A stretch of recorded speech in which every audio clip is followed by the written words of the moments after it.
Making your way in the world today takes everything you've got. Taking a break from all your worries sure would help a lot. Wouldn't you like to get away? Sometimes you wanna go where everybody knows your name, and they're always glad you came. You wanna be where you can see our troubles are all the same. You wanna be where everybody knows your name. You wanna go where people know people are all the same. You wanna go where everybody knows your name.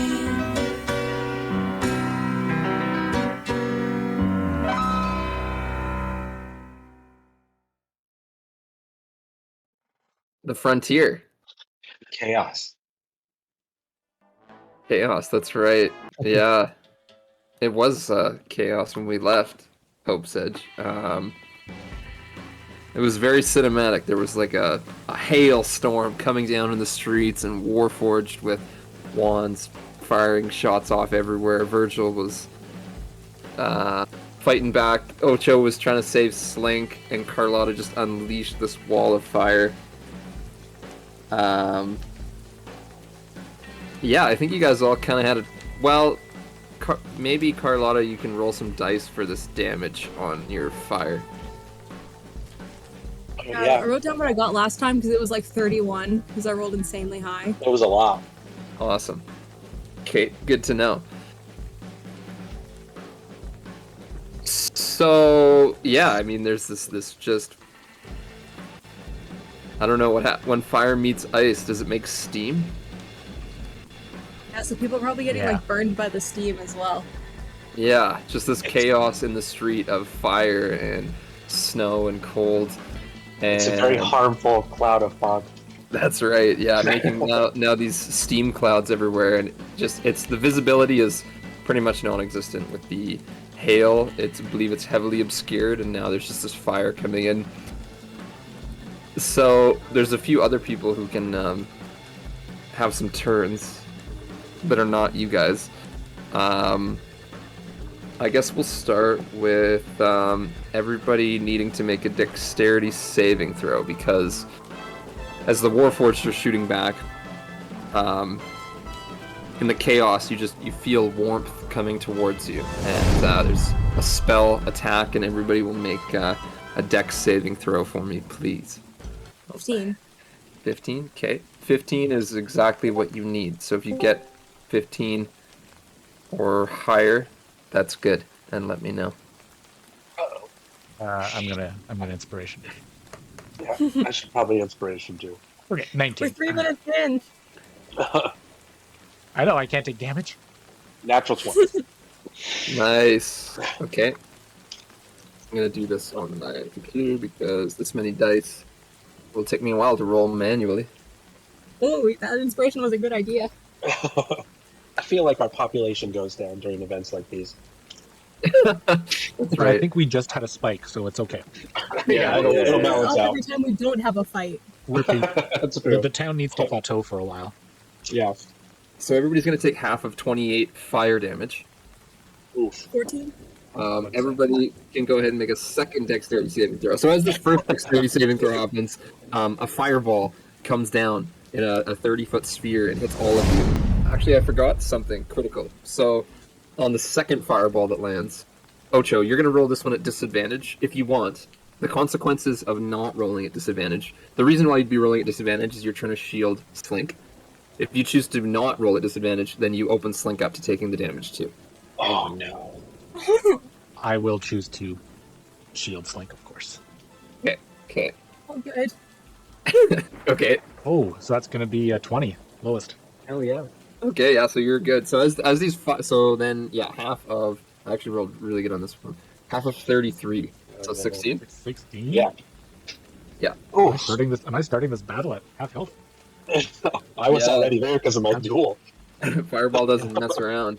Ocho, as you're shielding Slink, so these two fireballs, and you can tell, like, those of you who fought in the war, these are like fireballs kind of on steroids. They were cast from like an enhanced staff they call it like a siege staff. It's like artillery, basically. So you assume that there's some Warforged in the back line, just letting off basically like cannons at you.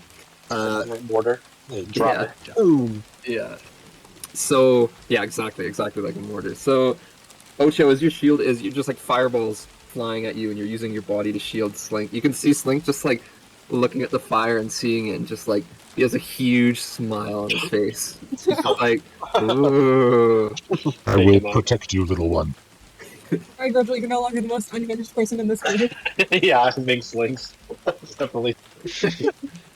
And so, as all this chaos is happening, there's steam, fire, hail all around. Virgil, you see in the smoke from the fire, you see in the chaos, Beren, and he's got his wand out, and he locks eyes with you for a sec. And like, how does Virgil look? I'm assuming you don't have many hit points. I have 6, so I'm pretty heavy. Yeah, Virgil's like on death's door, and Beren, he's got his wand kind of held, and he sees you like on death's door, and you see him raise his wand at you. Oh, bitch. And he holds it there for a few moments, and then he turns towards the Warforged. Maybe he does one of those like fake. He like points it at you, and goes like, and like fakes a little shot, and then he turns towards the Warforged and lets off a fireball of his own. And I know Ocho, there's like it's a big battle in the street going on both sides. There's just huge explosions rippling. Ocho? I know you. What's the game plan for getting some reinforcements in this fight for your side? Otherwise, it's not looking great. So Ocho would make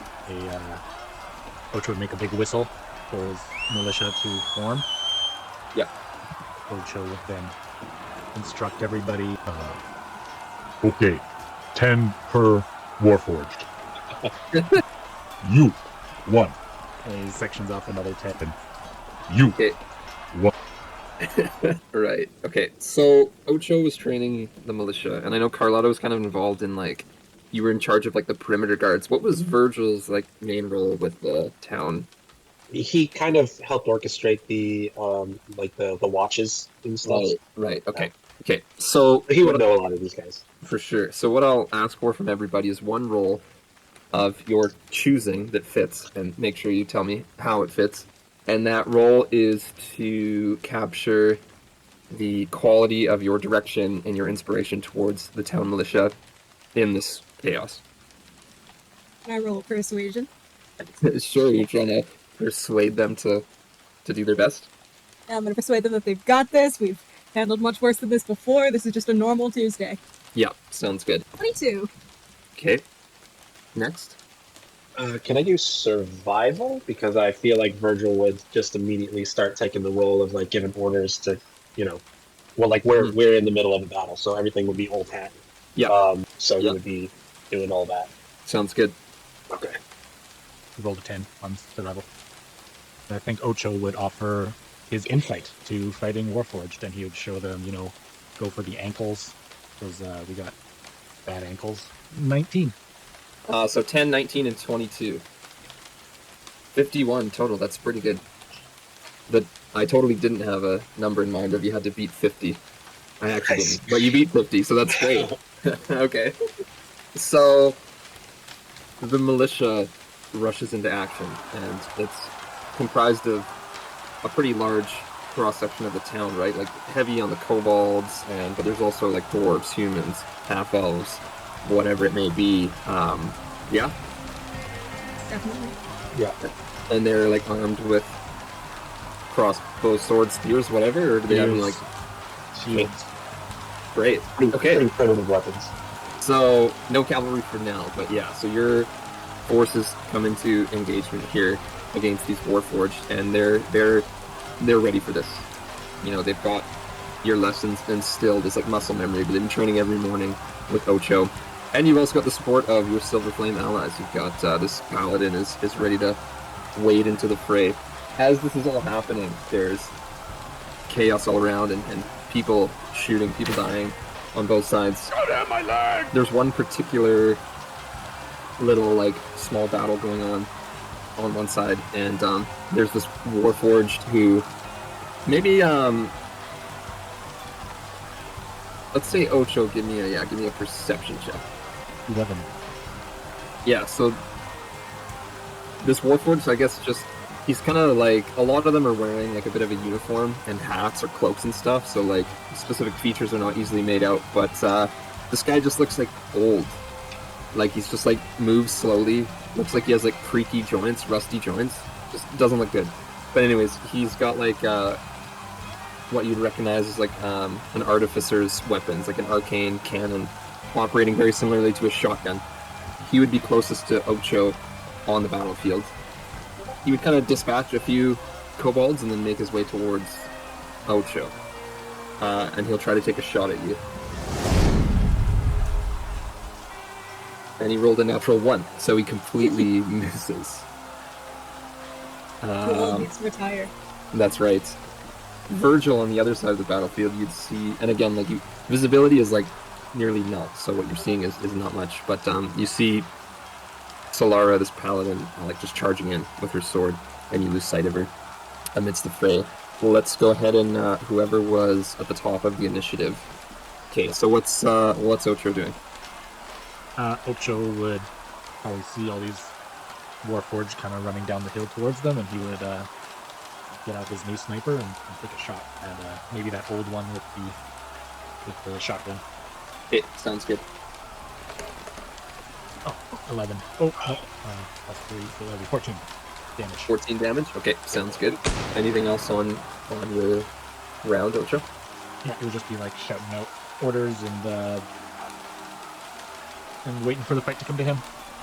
Okay, sounds good. Virgil. I guess Virgil would just be going at whoever is closest to him. Yeah, give us an attack roll. There's definitely a Warforged. As you kind of wade into the hail, and you're getting struck on the face by just falling balls of ice. You see a Warforged. It's not Iron Clint, but it is just a Warforged who, again, just has a couple wands out and is taking shots. It sees you and kind of draws a sword. Before Virgil would attack, he would feel this kind of compulsion to reach in for the dragon shard and just go.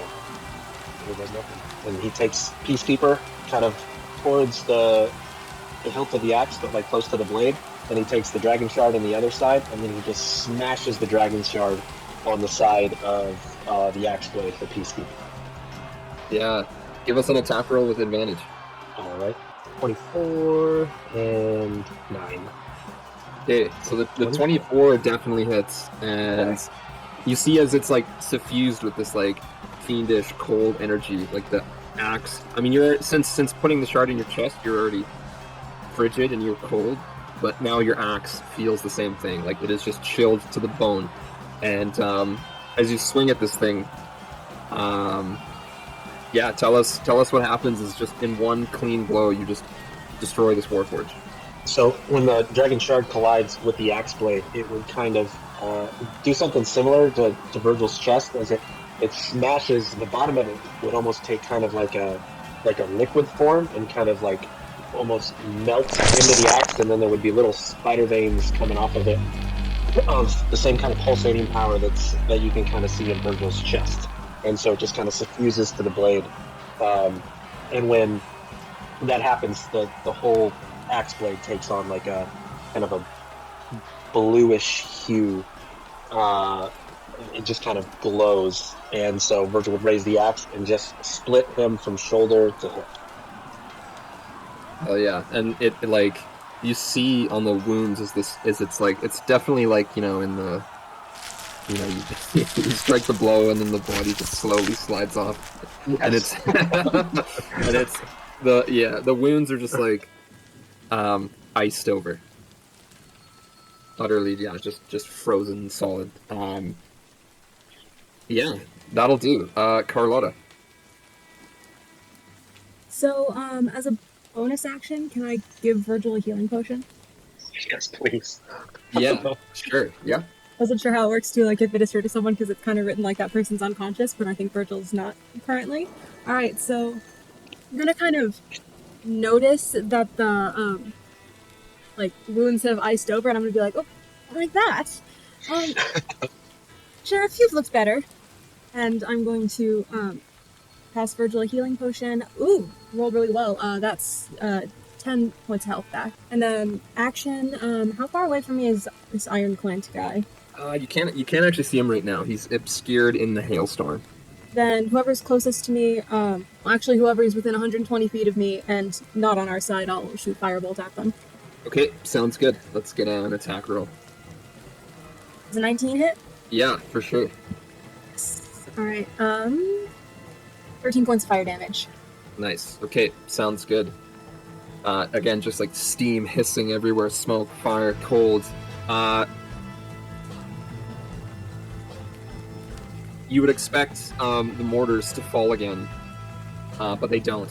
The chaos and the battles raging around you, and Ocho, this older, almost like decrepit-looking Warforged, again starts walking towards you, and you hear a voice. Everybody hears a voice boom out on the battlefield, and it says, "Seven, deal with this."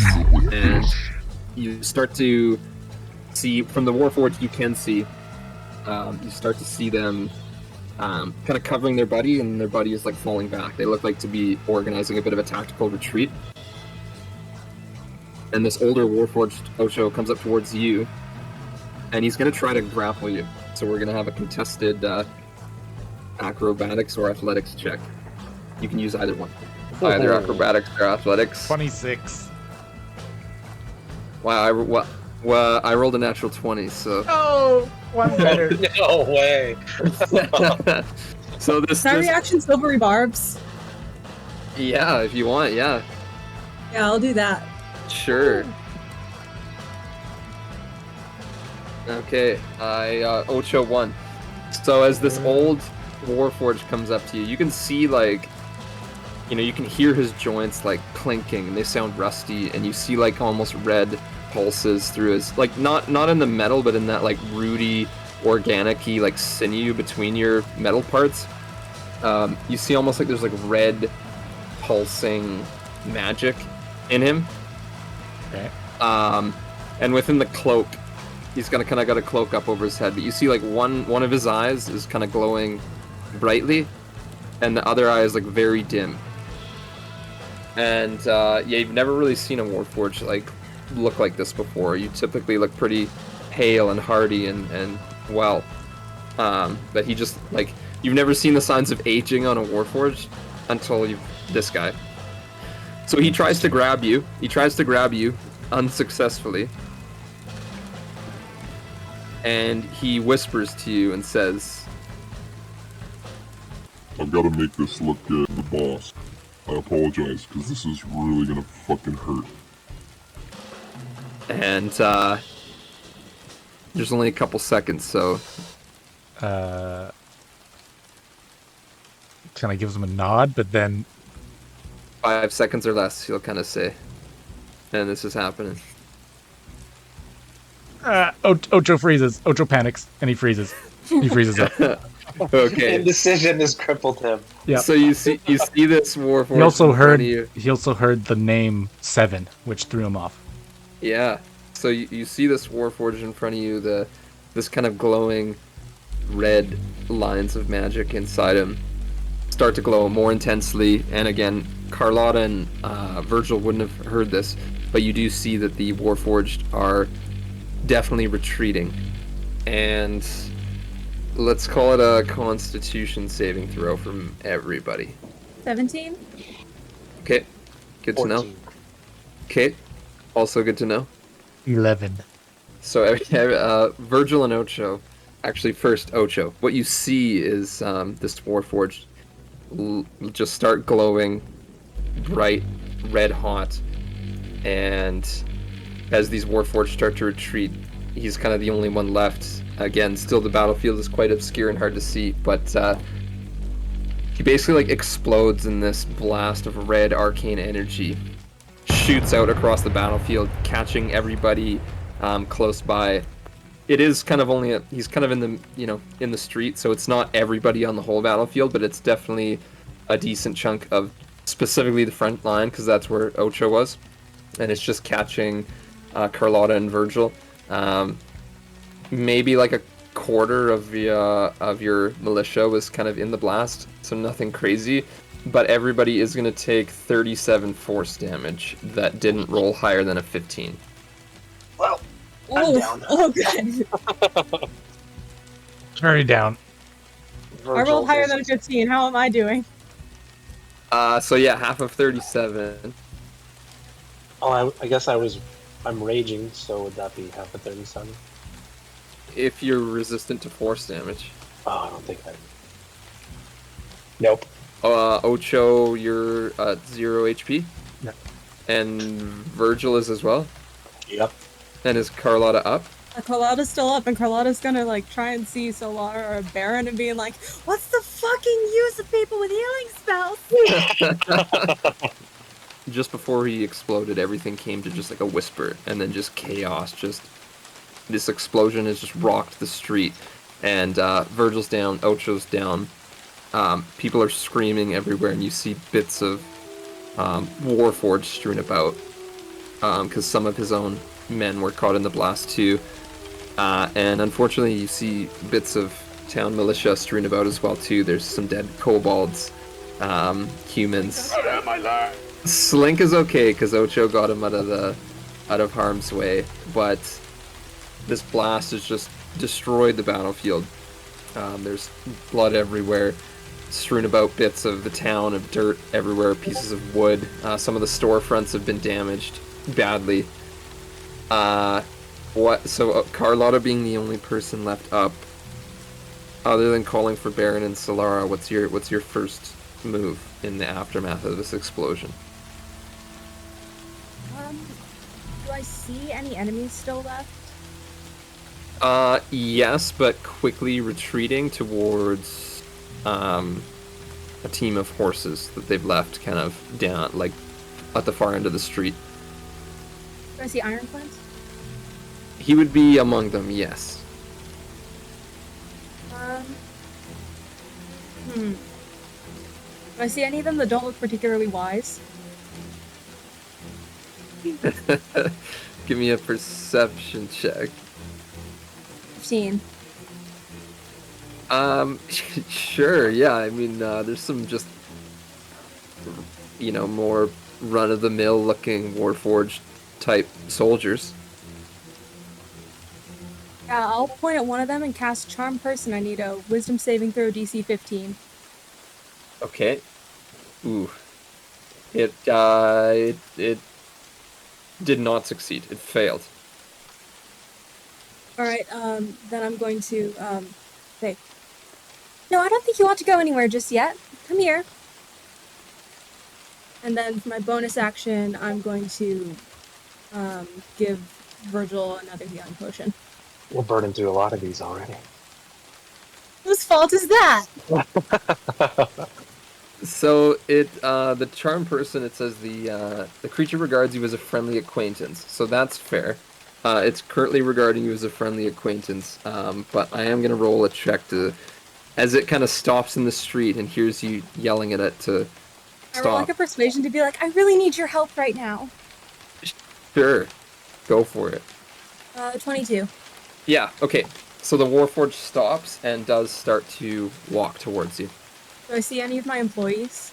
Probably Jacob in the fight because he was an ex-soldier. The rest would be they would be like hiding inside the Flint, which Right. appears to have some like windows blown out in the front and some little exterior damage to the paint. Well, that's to be expected. Alright, Virgil heals for 6 and should be back to consciousness. Okay. So Here, welcome back. Could you do me a favor and grab that Warforged without injuring him? I think we'd like to ask him a few questions. Yes. And I'll attempt to grapple him. yeah. So he's quite a ways down the street because he was retreating, but he's walking towards you. So Virgil, you move out to walk down the street and get at him. As you do, you can see the other Warforged are all mounted up on their horses now. You see Iron Clint. He pulls out both his wands and puts 2 shots through this Warforged's head. it falls to its knees with 2 smoking holes through its head. That works too. Wasn't me. And the Warforged, begin to ride off. Can I take a shot at Iron Clint with Peacekeeper? Yeah. Can I give Virgil advantage on that shot because I never used the advantage from that silvery barbs? Yeah. 14. Your shot does go a little wide, and you All do right. miss. Does it Iron hit someone Clint. else? Unfortunately, no. They're all on His, their horses. his They're all angle, clumped together. his angle is high. His angle is high, and as you know, if you're just cocked a little bit high, then that shot's going towards the horizon. There's chaos. Ocho, I'm gonna need a death saving throw. 9. Fail. Okay, so one failed death save. Ocho, well, you're unconscious, so you don't see anything. But as you guys are shooting at Iron Clint and charming a Warforged, Beren makes his way over to Ocho, and he'll cast a Cure Wounds on you just to get you back up, so you can see what's around you. As Ocho gets up, he says, Everyone get down. He's gonna blow. No, sure, that's helpful. as his eyes open and he sees the dust and everything, he then realizes that he didn't get that in time, and he feels horrible. Virgil would call out, he blew. So this body of this Warforged that blew is right beside you, Ocho. Okay, I start to look at it. Are you still fighting, or did everyone leave? No, everybody left except for this one that blew up. Right. How many dead people are there in the street? It seems relevant to the tone of moving forward. Including Warforged? Yeah. Never mind, not including Warforged. How many people we know are dead? Yeah. How many of our friends and family have perished in this terrible, terrible tragedy? I'd say that actually died. There's a lot wounded. There's probably about 20 wounded, which people are, the people with the military training, like militia training too, are kind of moving into action to try to sort that out. Helping their friends. Somebody's running for Sadri. But actually dead, there's only 7. And that includes 4 of those were kobolds. So as Ocho gets up groggy, he starts to kind of crawl towards the center of the blast to look at that Warforged a little closer. Yeah. So as you get closer, you see his cloak is blown back. One eye is kind of glowing very faintly, one's a little brighter. But you see that he looks almost exactly like you. Siete, is that you?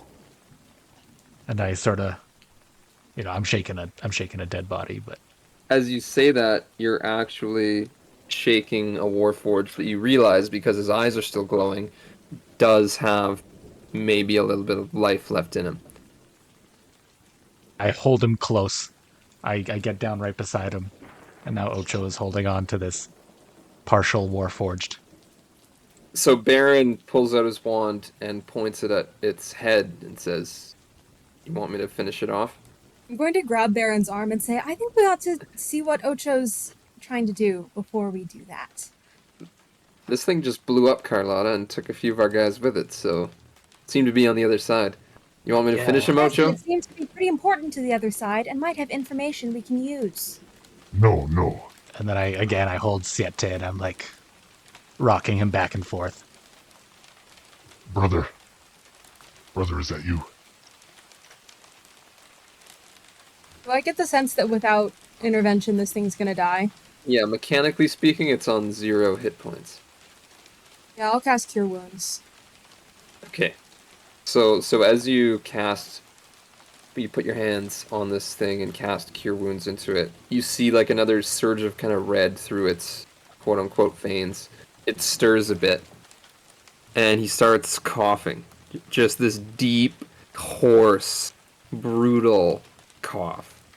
And spits up just like black liquid. Ocho, Is this normal? Yes. He's waking up.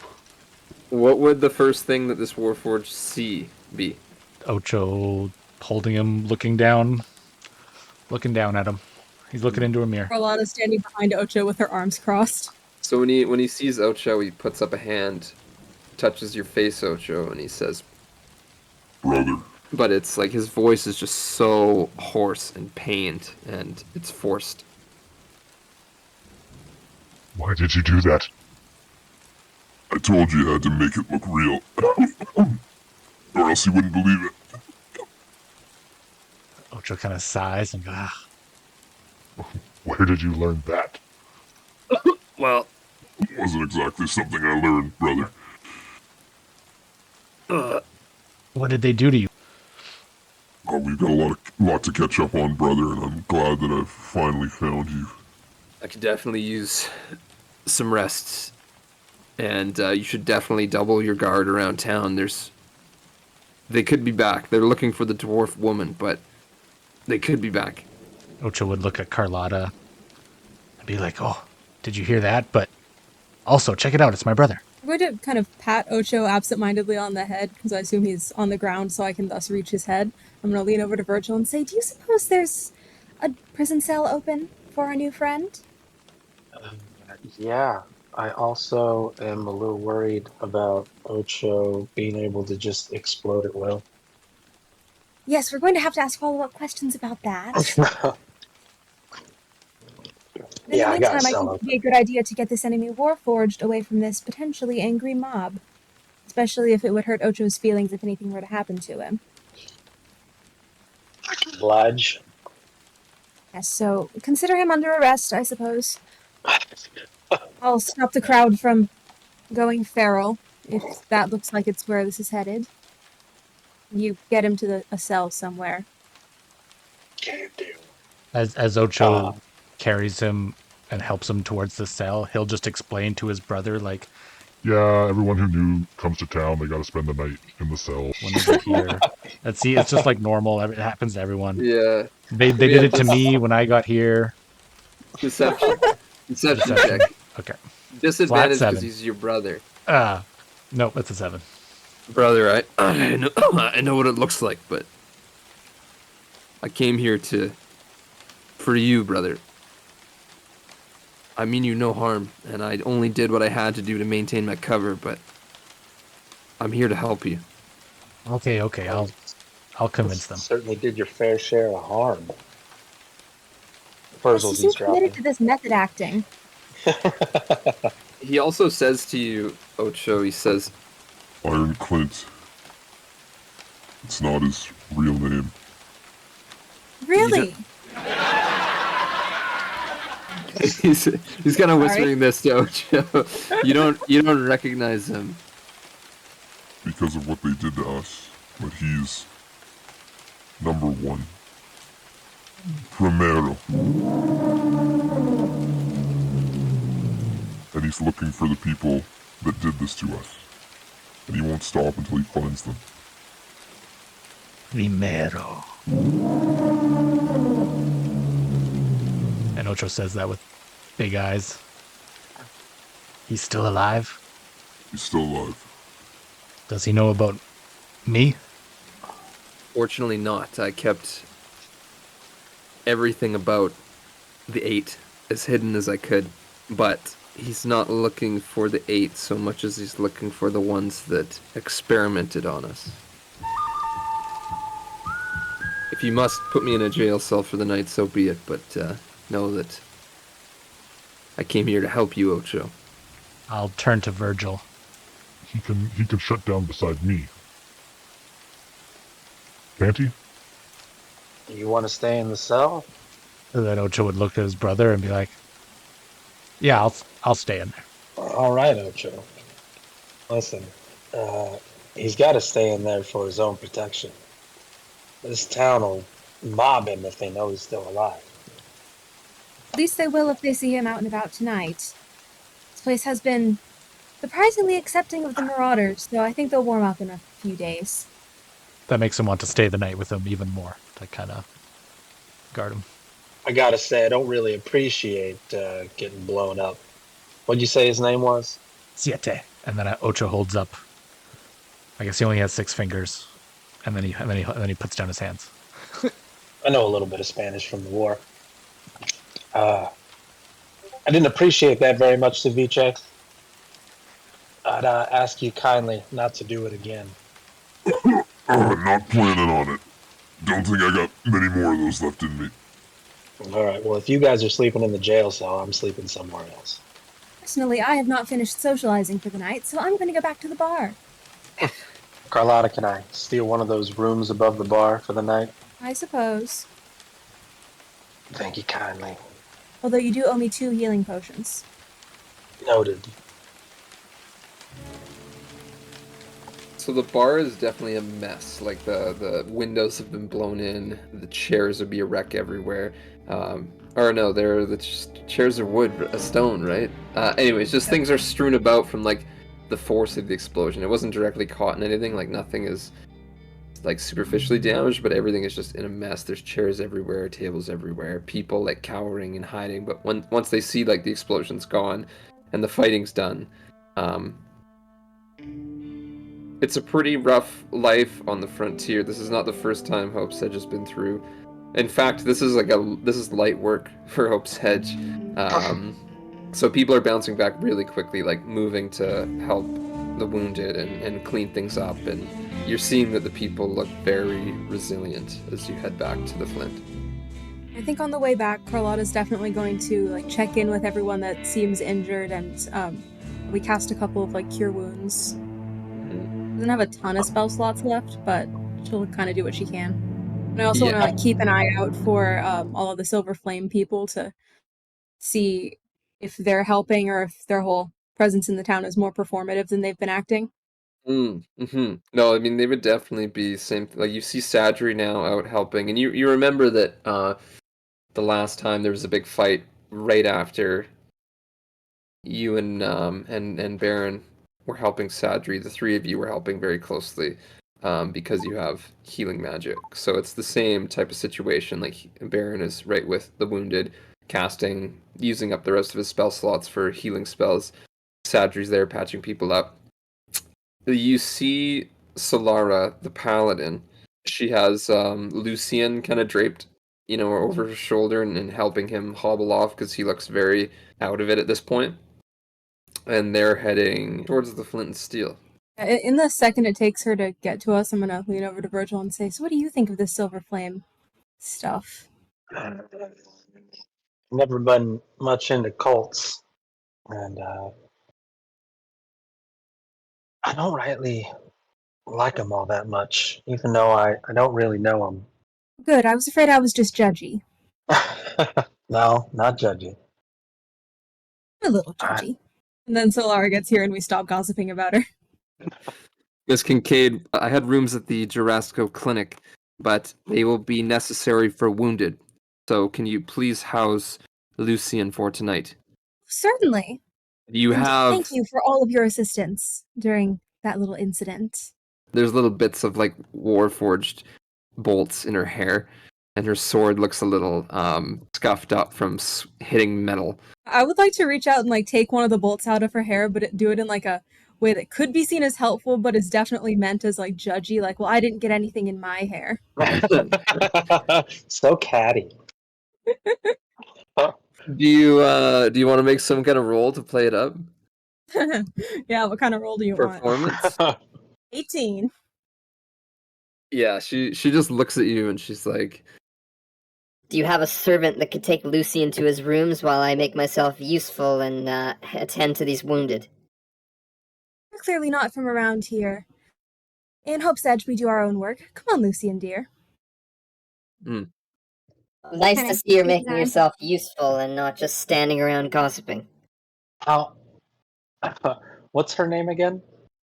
Solara. Virgil will say to Solara, are you sure that boy's going to be safe in this sinful place of depravity? Things are changing around here, Mr. Wyatt. I see. Well, just as long as everybody stays safe, I suppose. She just walks away. She looks a little bit confused and walks away. Oh, come on, Virgil, we better get in our depravity before things change. That's true. It's getting late. Okay, what do you think the odds are that we can get Lucian really, really drunk? I'm pretty good. Lucian, it's custom after a big battle to get your spirits enhanced. Yeah, he's like Right. he's like half there, but he does like put a hand up and say, "I've never had a drink in my life, and Well, that's a great time to start. I never will on account of my faith and my purity to the Silver Flame. So, I respectfully decline." Oh, come on now, Lucian. We just had a big battle. It's worth celebrating. It's just a drink. Unfortunately, all my energies were drained, and I did nothing to aid in this battle, and I am rendered useless in the healing after this battle. So if it's all the same, I will go to my room and rest so I can be of use tomorrow. You know, it's good that you brought that up, because this drink is a very special drink that re-energizes you. That's great, but it has alcohol and I won't be partaking. Virgil would kind of look at Carlotta. Help me out here. Can I do like an insight or something to see if this is like a situation that would be better for like the long con, or if this is like we could probably convince him today?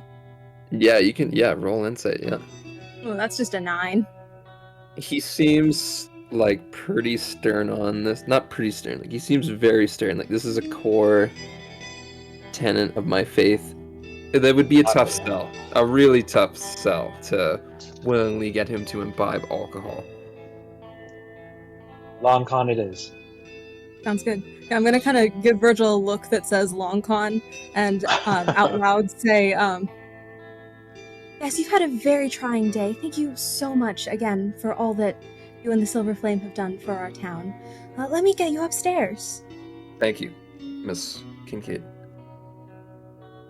And can I do like a persuasion to just like set up this long con of like, yes, I'm on your side, trust me. Sure, yeah. I would never steer you down the path of righteousness. As you roll and you lead him to his room, what's like your parting words? Get some rest, Lucian. I have a lot to get used to in Hope's Edge. Good night, Miss Kincaid. I head downstairs and be like, all right, Virgil, since the kid didn't want any, you better pour me a glass. Double coming right up. Make it a triple. All right. I'll get the tall shot glasses. I'm just gonna fill a wine glass with vodka. Yeah. The tall shot glasses, aka the glasses. Let's slide it over, because you have a bar, you have to slide drinks across it. So I'd pour it and then slide it over to Carlotta.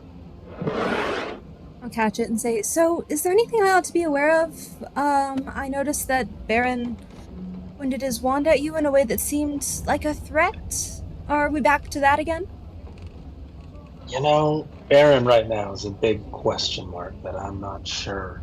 I think what he feels and what he wants changes day to day. Today, it seemed like he didn't come to kill me. Tomorrow, who knows? From my understanding, you did make it very tempting to try and kill you. So let's not point too many fingers. That's fair. And while I've got Virgil in the bar, I'm gonna make him help me clean stuff up. Yeah, I'll start picking up chairs and putting them back where they go. I'm distinctly not picking up chairs, I'm just pointing at stuff. She's supervising. You don't understand these things from a managerial standpoint, Virgil.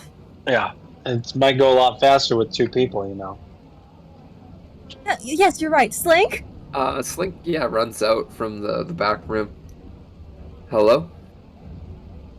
I'm gonna have Slink start, helping Virgil move stuff, but I also want to kind of check in on him, because he's apparently been, what was he, doing, torturing rats or something? I was not torturing rats, Miss Kincaid. Never. Insight check? Yeah. Ooh, nat 20. Yeah, he's like shifting, like looking to his left, like, uh-huh. I've never killed a rat, ever, in my life. Be honest with me. Honest? What does that mean? Well, since I speak Draconic now, I'm going to say it very clearly in his language. Maybe a couple. Maybe a couple rats. But they deserved it. I don't doubt that, but why don't you tell me why you think they deserved it? They looked at me with evil in their eyes. Well, if we killed everyone who looked at us with evil in their eyes, we would have far fewer people to serve at this bar. Can I? Let's not. So we'll circle back to it. I'll let you know when. Let me know when, Master Carlotta. No, I'm good with it. All right.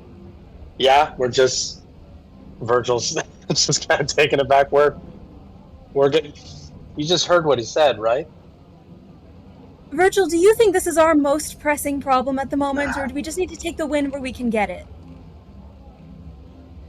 All right, but if he stabs me when I'm sleeping, I'm going to be very upset. Oh, taste of your own medicine? Down the rest of his whiskey. Yes, stabbing your friends is very hard to live down. Right, Slink, go That ahead. it Back to the is. kitchen. Yeah, he slinks back. Like, does it seem like Slink has like changed Oh, since we've hired him, yeah, I mean, or even in the week that Ocho's been gone? Like, does Slink just seem different? I know Ocho's not there right now, but yeah, to Carlotta, like, no, this seems like just very sudden, for sure. Sheriff, I think everything's fine, but just to be on the safe side, do you have any kobold-sized handcuffs? I do, actually. I have I won't dwarven ask handcuffs. I have kobold handcuffs. I have halfling handcuffs. Those ones are a little weird. They're very agile, and they can actually dislocate their thumbs on will. Did you know that? I had no idea. Yeah. Only took me a couple of times to figure that out. Didn't figure it out the first time? Alright. Thought it was a fluke. Alright. You're the sheriff. I'm going to check in on Slink's family. Have we heard from them at all? Oh, that's a good idea. Yeah, good idea. You've been out of town, so you're not sure, but I will say this party had gone well into the night, and now you've been fighting out in the street. You notice, Virgil, as you walk the streets towards the Kobold Quarter, that it is dawn. But and while you've been fighting, cleaning up, you notice dawn but it seems to be lasting longer. Dawn is? Yeah. And there's a noticeable chill in the air as the sun is very slowly rising. Well, this town's never boring. No one should live here. No, why did we move here?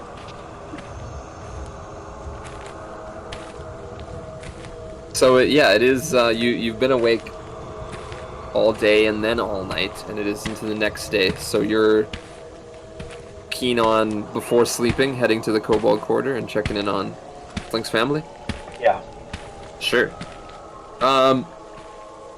In the I've Kobold... never heard of work-life balance. That's right.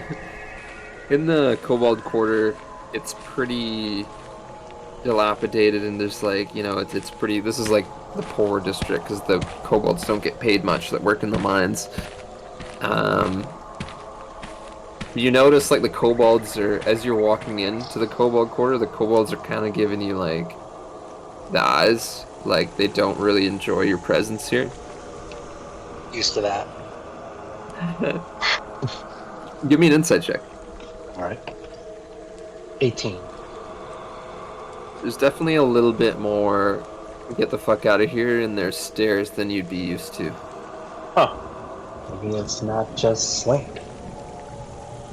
But as you get to Slink's house and you knock on the door, you hear the strong voice of a kobold woman say, Go away.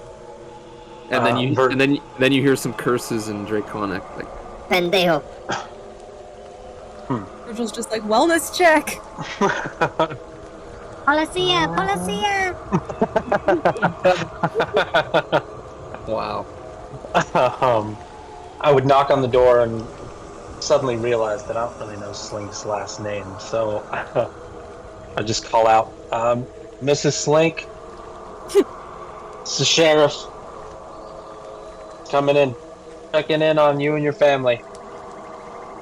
You see the door like creaks open, and kind of about your waist height, you see a kobold, like a middle-aged kobold woman, pop her head out, and then just beneath her, like 6 more heads all pop around of these like young kobolds. Just again like swears in Draconic, and it's like, "What do you want?" Ma'am, I just wanted to see how you and your family were doing after that rather large scene near the town square, near the Flint and Steel. I also wanted to talk to you about your husband a little bit, if you've got a minute. You got some money? Do I have money? No, I don't have money. I just Food? kept you and the entire town safe. Food? You guys not have food? Your husband's a chef. How about weapons? I got plenty of those. Give. Virgil would pull out a little, small, tiny dagger that he keeps in one of his pockets and just hold it up. This? Give. I'll tell you what, and I hold it and like close to her, but I'll snatch it back before she tries to grab it. How about you answer my questions? What's question? What's question? You notice anything unusual with your husband lately? Insight check. Yeah. 16. I mean, you've never met her, but like she doesn't give off the impression that she's trying to hide anything. But it's tough to say. Okay. Slink's fine. It doesn't seem fine. He's been making real money now. It's good for us. The kids need it. Yeah. We also need weapons. Weapons for what? Give. For what do you think weapons used for? I know what weapons are used for, but Stab.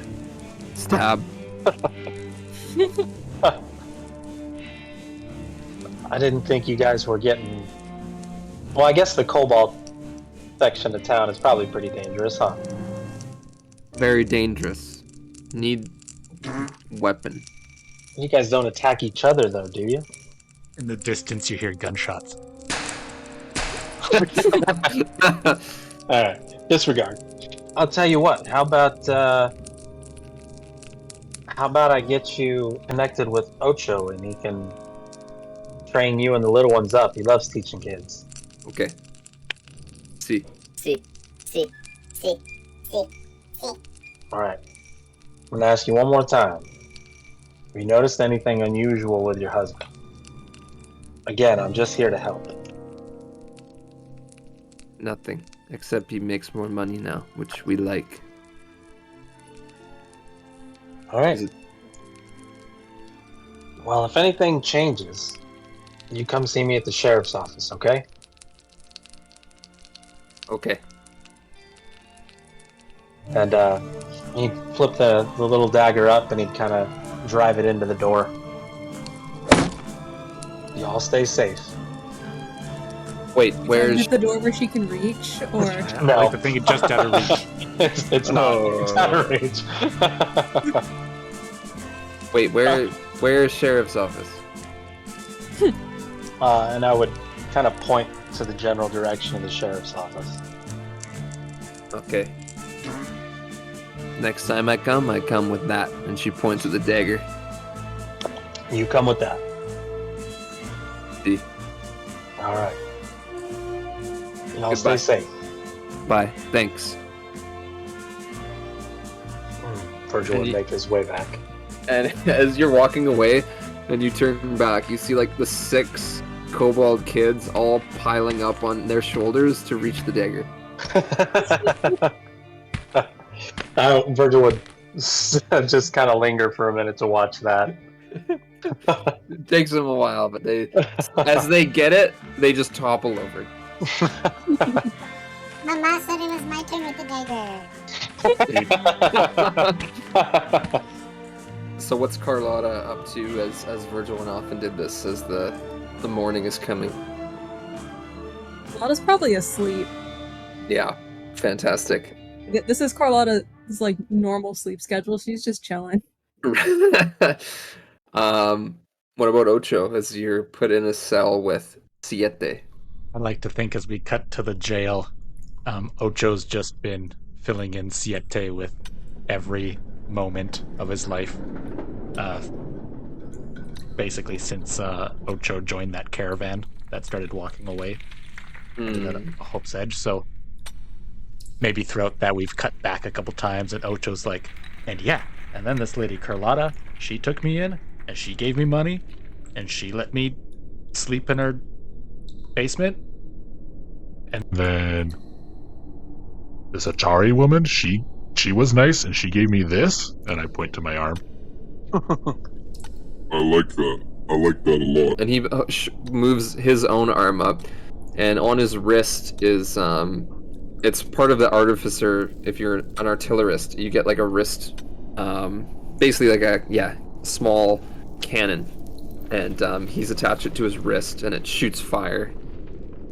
He shoots a little bit of flames up to show you. It's like this has served me pretty well. Which would be like, Oh, wow. But then we went and we did this train robbery, and we jumped on a train, and I exploded this hill, and then the bird and the dinosaurs came, and Ocho's just rambling. so excited to talk to his brother, his long lost brother. Again. This is good, Ocho. This is to hear. I'm happy that you've had success in your life after the war. But then Ocho will kind of stop and go, so what happened to you? Well, Ocho, I was not fortunate to have the same success that you've had. They took us all, one by one, as you may or may not remember, depending on if their magic has faded after these years or not, but they took us one by one, and they did things to us. They changed us in ways, modifications they did to you, but they sound like they were helpful, because you've led such a good life. Who took you? It was the scientists and artificers and mages. I don't remember their faces, but I know they took us all one by one, and unfortunately for me, the experimentations didn't go right. And he kind of like gestures to his body where he's got this like red pulse through him and creaky, rusty joints, and he looks like he's half falling apart. Can we heal you? Can we get you back? The experimentations that were done to you, have you been able to find a way to rid yourself of it? Ocho would kind of turn his head like, Experiments? Surely they did something to you, as they did to all of us. Ocho kind of looks under his armpits and like around his like waist, like behind him, like. No, I'm the same. And then Ocho would kind of think about maybe his back compartment and be like, was this the experiment? Wait, what's that on your back? The symbols and the magic. I would explain to him that like I don't really remember, and this nice girl Atari that I was telling you about, the really nice one that had to leave. She knew something about it, but she had to go. He kind of like knocks on it, and it sounds like hollow. I can feel the magic in it, Ocho, and has this never been opened? Never. Well, I suggest you keep it that way. You do not want these gifts the dragon-marked houses gave to us. Mine will be the death of me soon, which is why I came to find you. Could I look at his back to see if he maybe once had something like that? Yeah. Or I'd even ask him. Maybe I'd ask him. Like, so if they open my back, bad things will happen. I don't know, Ocho. All of us are unique.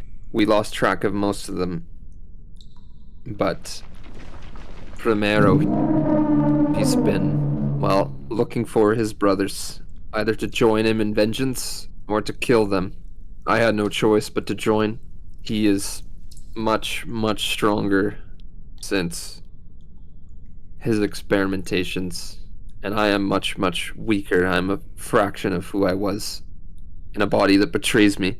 Whatever was done to us was important, and I don't know how we all managed to just walk away from it when it was done, but people are looking for us now, and looking for the ones responsible for what was done to us.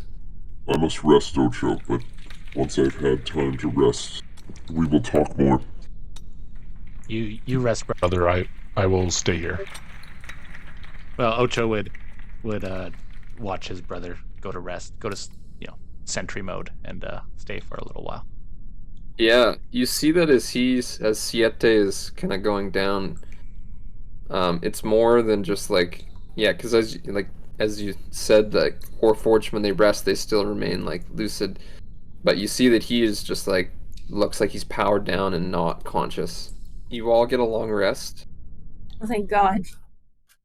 and Ocho, you'd be up first after 6 hours of rest, and it would be about, because you it was already basically morning by the time you guys got to sleep. It would be well into the afternoon. It'd probably be around like 4 o'clock. Ocho, after leaving the jail, would have probably walked to Atari's shop and opened that up. Not open to the public, but like go inside himself and Yeah. Yep. So as you're walking to it, you see in the streets very quickly like cleaned up the signs of the fighting, and you see some of this militia training, and they're being led by Solara, the half-elf paladin. She seems to be instructing them. Oh, okay. Well, Ocho would definitely easily distracted, squirrel. He would watch this training and be very interested, and he would stand on the edges of the street and watch this. The one thing you've noticed amongst the kind of training is there's no kobolds. This seems to be just soft skins, as the lizard folk like to call them. Yeah, Ocho knows that they're kind of semi-racist. So, but she looks to be doing a very good job. Like, she's very martially capable. As far as, basically, long story short, you get the impression she was definitely a soldier at some point in her life. Okay, and how do the people that she's training look? Give me an insight check. An 11. They seem very eager to pick up where they left off with the training. The ones that you recognize to be kind of longer term residents of Hope's Edge, especially any sirens, they seem like they're putting in double effort. More effort than when I trained them? Yeah, there's a bit of pep in their step for sure.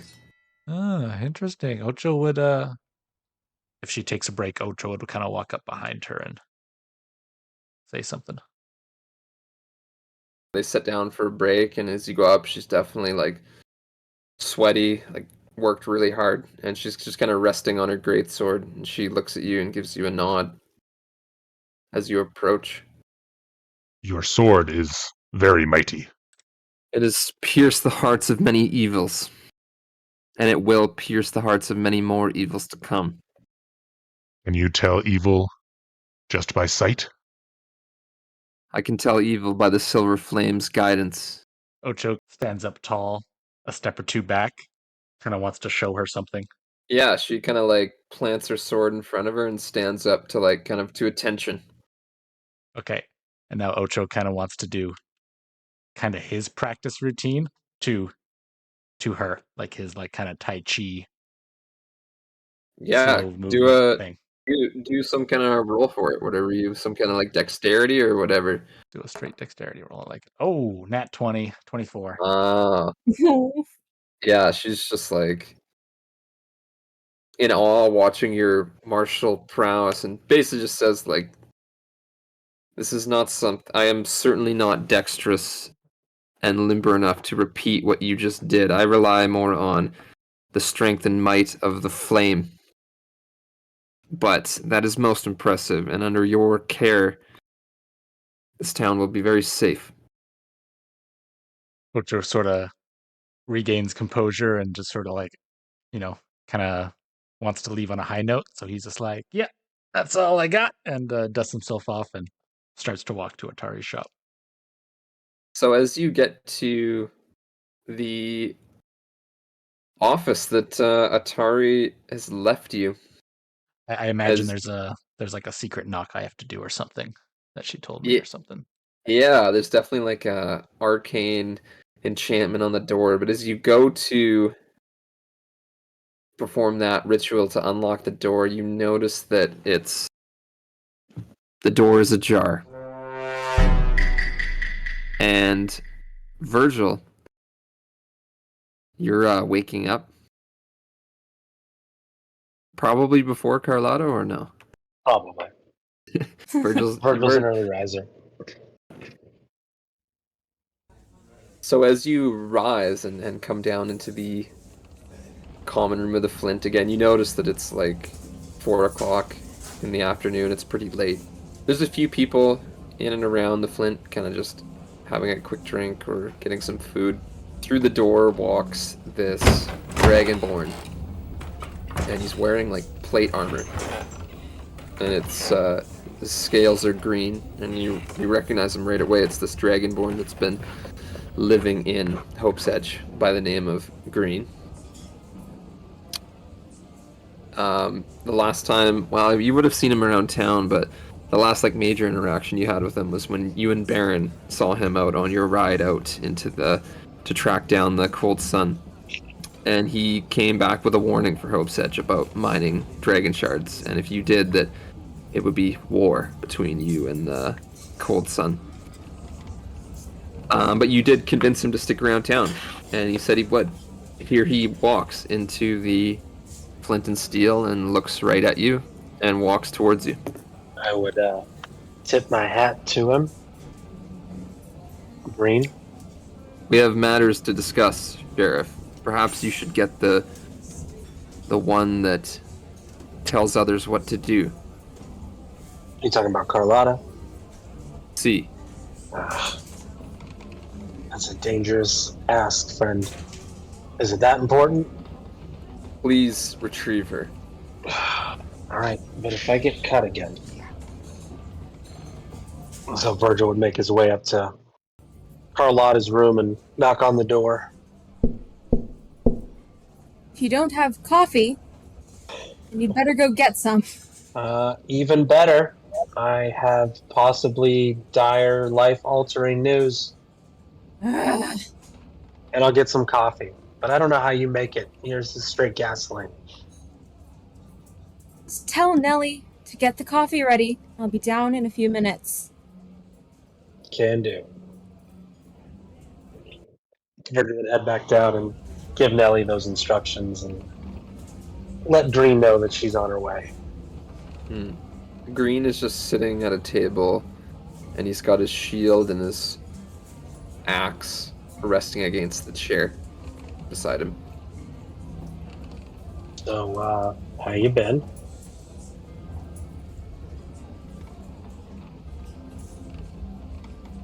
We will converse once all the party has gathered before. I do not wish to repeat myself. Okay. Nelly, can I get a whiskey? She slides you whiskey. I'll shoot that one back and then put it back down and signal for another. Carlotta's going to come up behind Virgil, take the whiskey, drink the whole thing, and then say, "Where's my coffee?" Right here, ma'am. Carlotta just kind of puts her hand out without even looking. She has not opened her eyes. Carlotta, you remember green? 1 second. Carlotta tips her head back, drains the entire coffee, sets it down. The mug's kind of smoking a little bit, and then she sits down and says, "Green, it's been far too long." I am leaving. You just got here. I'm leaving after we converse. Leaving town, why? Because there's fighting, and I must go. Okay. I belong to the Stormhorn clan of Dragonborn, a line of warriors that goes back for eons, and I will rejoin my people and take up the fight. The cold sun fights the poisoned dusk, not far from here, and it's time the Dragonborn get involved. Whose side? Our side. You mean your people? Or do you mean yourself and the people of Hope's Edge? My people, the Stormhorn clan. Alright, so what do you want from us? I passed you the Cold Sun's warning.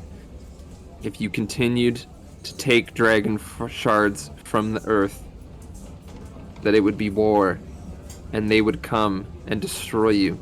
They have their own war waged upon them by the Poison Dusk. The Poison Dusk who kill indiscriminately and have been fighting with my clan for thousands of years. So that only leads me to the conclusion that you are with the Poison Dusk, and you have chosen the path of evil. You continue to pull shards from the earth, and know that when my clan meets your clan on the battlefield, if you stand with the Poison Dusk, there will be no mercy. Now hold on there, Flynn. We stand with Hope's Edge.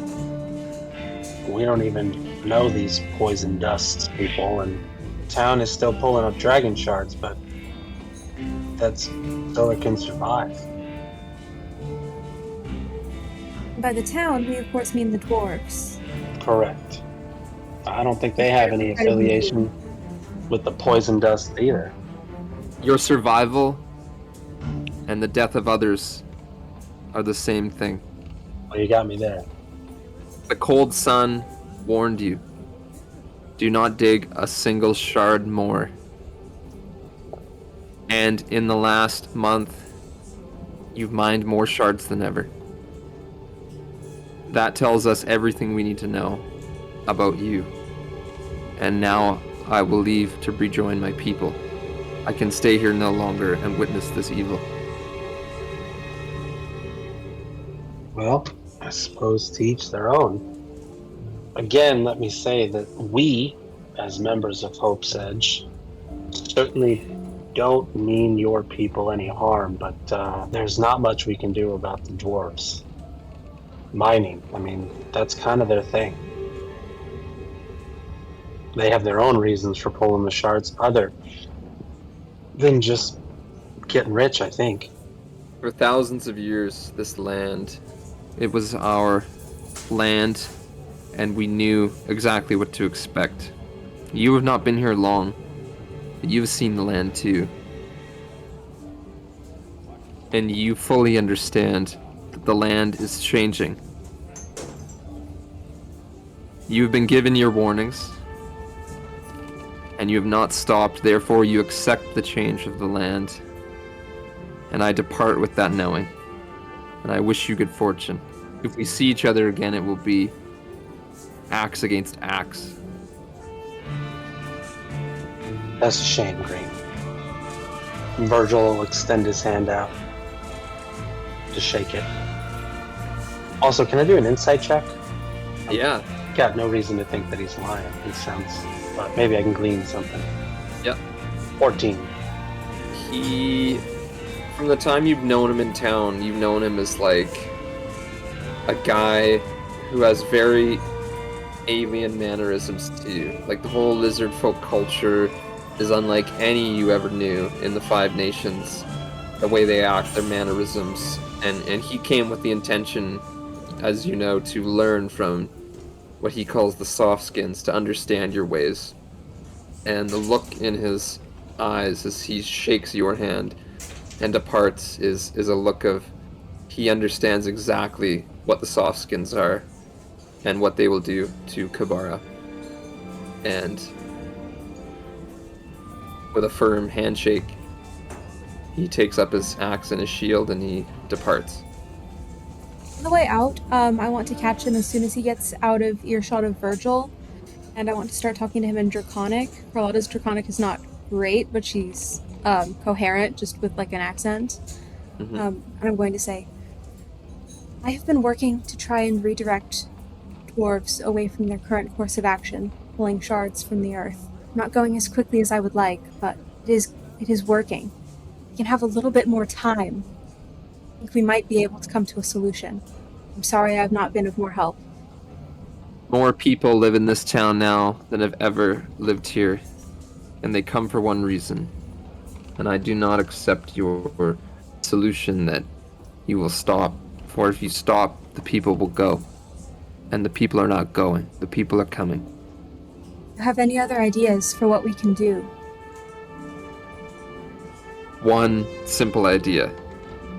And he says this as he turns to go. And he says, don't pull a single more shard from the earth.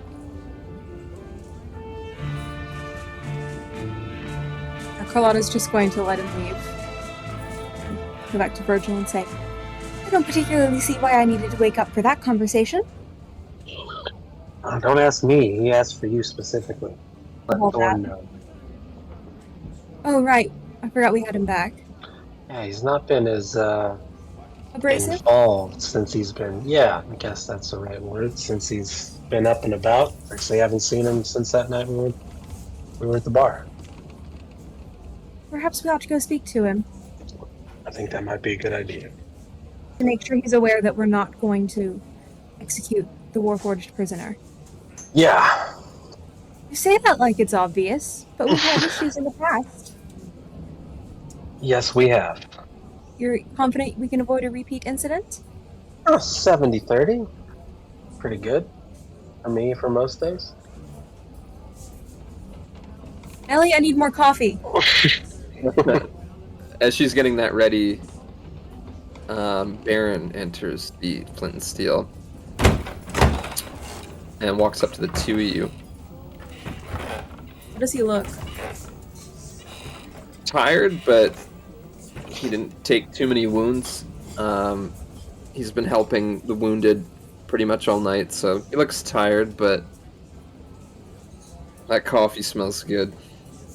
You've had a poor reaction to it in the past. Would you like a regular coffee? No, I think I need some of the Carlotta special right about now. You're going to have to fight me for it. And not in front of Virgil.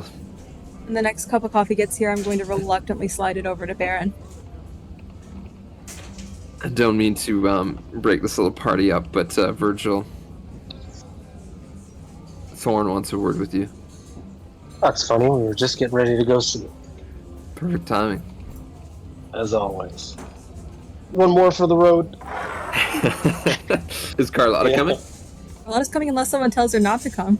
He would just say, and like he's just stating this. He said, Thorne only said to get Virgil.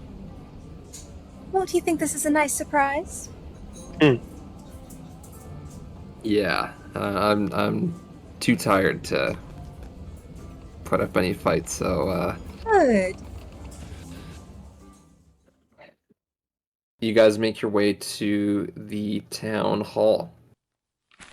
As we're walking, I'm going to ask Beren, so have you gotten Thorne up to date on all of the cult things that happened since Virgil stabbed him? He's missed rather a lot.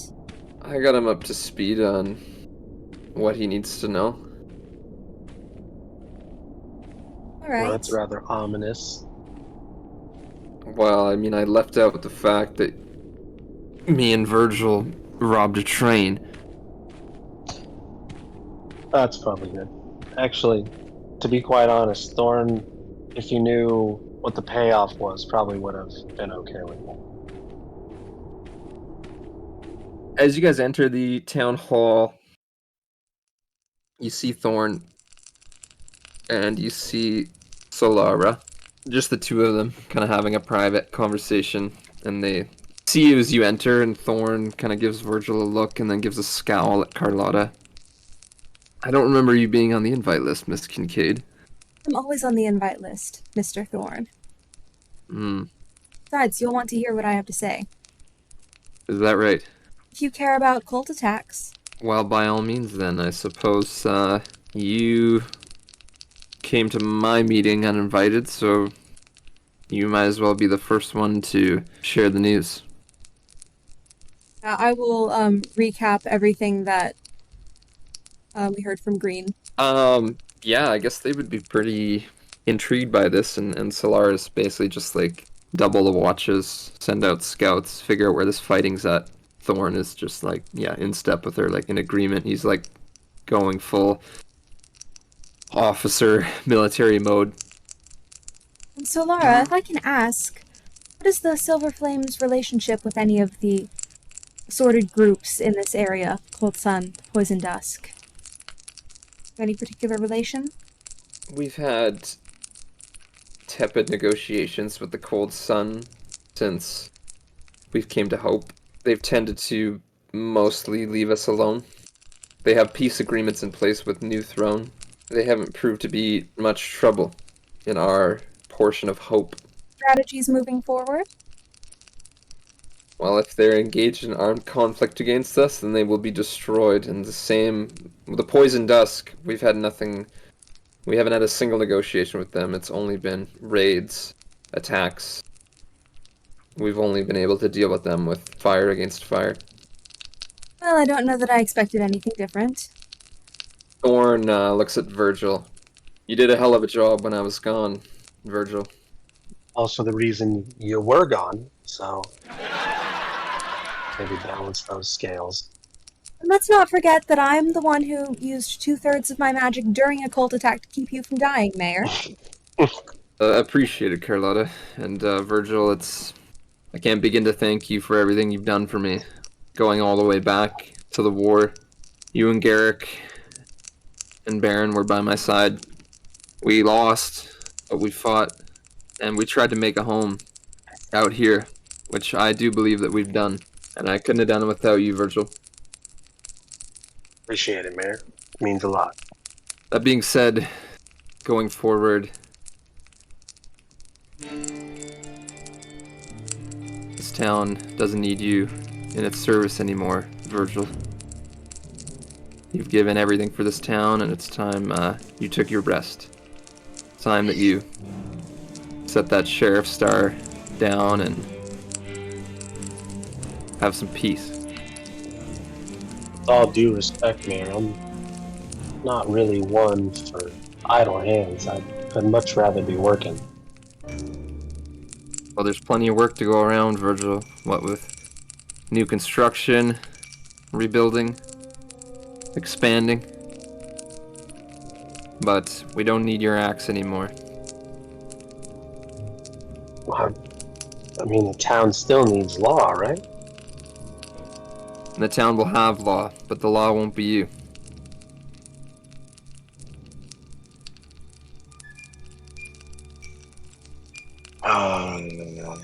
What brought this about?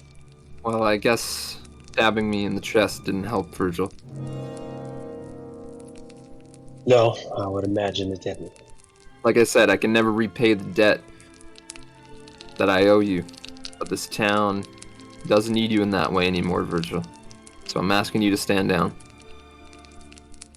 That's what you want, Mayor. Who's gonna be stepping into my place? That's still to be decided. But he kind of looks to Solara and he looks to Beren. And he said there's no shortage of good candidates.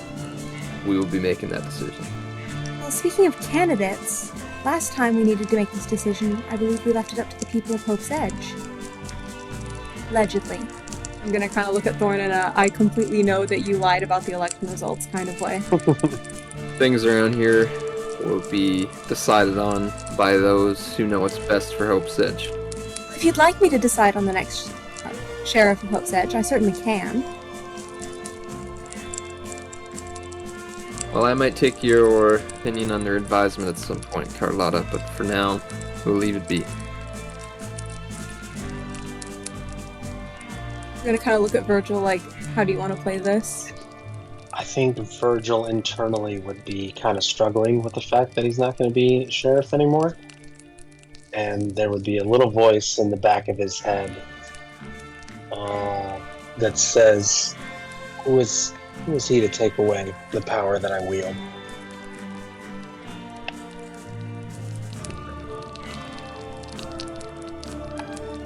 You know, Mayor, with all due respect, if you're going to change my position, I think I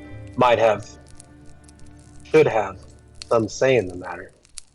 Why not put it up to an election again, and who the town votes for is who the town votes for?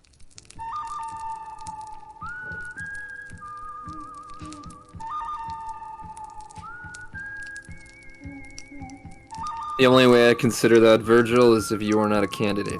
And I hope you understand my meaning on that is clear. Does this have anything to do with the Silver Flame coming to town? And I would shoot a look towards, man, I cannot remember her name to save my life. Solara. Solara. Is this how things were done in the Siren military? She kind of asks, looking at you, Virgil. What's that? I fought for Thorne during the war, and I've served the Silver Flame all my life, and I seem to recall in the military that when your commanding officer gives you an order, you follow it.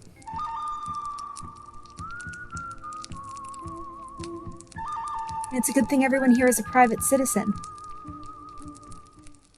Also a good thing that nobody asked for your fucking opinion. And I'd look back at Thorne. What's this really about? This is about me wanting the most capable positions in the jobs that matter to me. And Solara here, well, she speaks with just as much authority as me. So I'm telling you, Virgil, you're relieved of duty. Stand down. I'll take the star off my chest, but that was one that was made for me. And I'd set it on the table, and I'd just take Peacekeeper, and I'd shear through it and the table. You have to get yourself a new star. That was the one Ocho made. It's not going to anybody else. Yeah. Well, there's one more thing, Virgil. While you were gone, there was some digging done. I want matters resolved and clean in this town so that we're unified under one vision going forward. And the big ticket item that was always looming was the murder that never got solved, Dywnn Ironfist. Boys, he calls out, and a few kind of the Siren soldiers walk in. One of them's got like a wound that's been bandaged on his, kind of near his ribs. He's kind of clutching at it.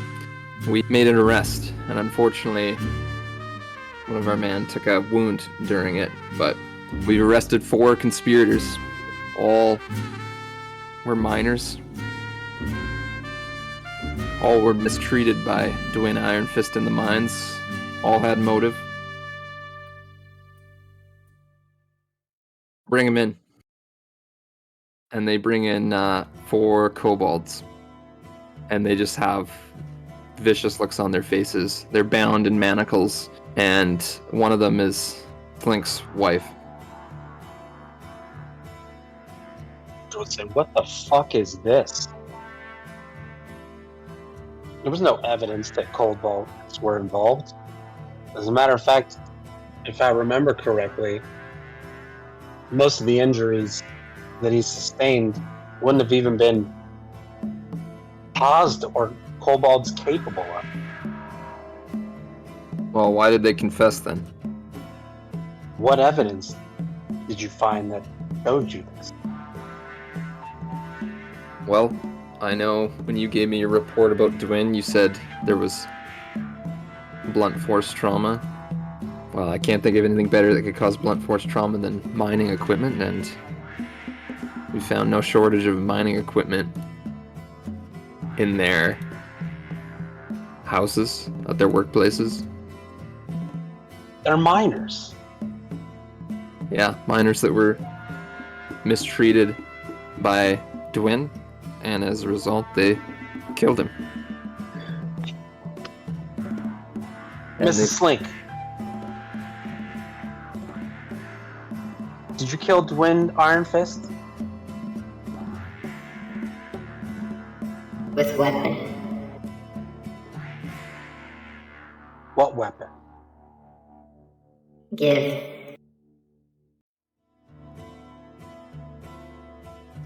Who gave you the weapon? The darkness. It's coming. That doesn't sound like a confession to me, man. That sounds like a crazy person. Boys, take these kobolds to the cells. Is Beren in the room? I'm gonna make eye contact with him, like, what's this? I would like to see if I noticed that. Sure, roll some kind of contested check. Let's call it deception, as you're kind of like trying to subtly give that look. Virgil, can you beat a 29?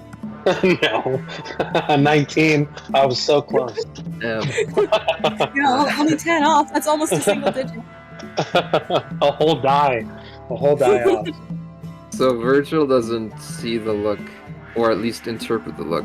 Yeah, Beren just kind of returns the look. Just kind of gives his head a quick little shake and looks away from you.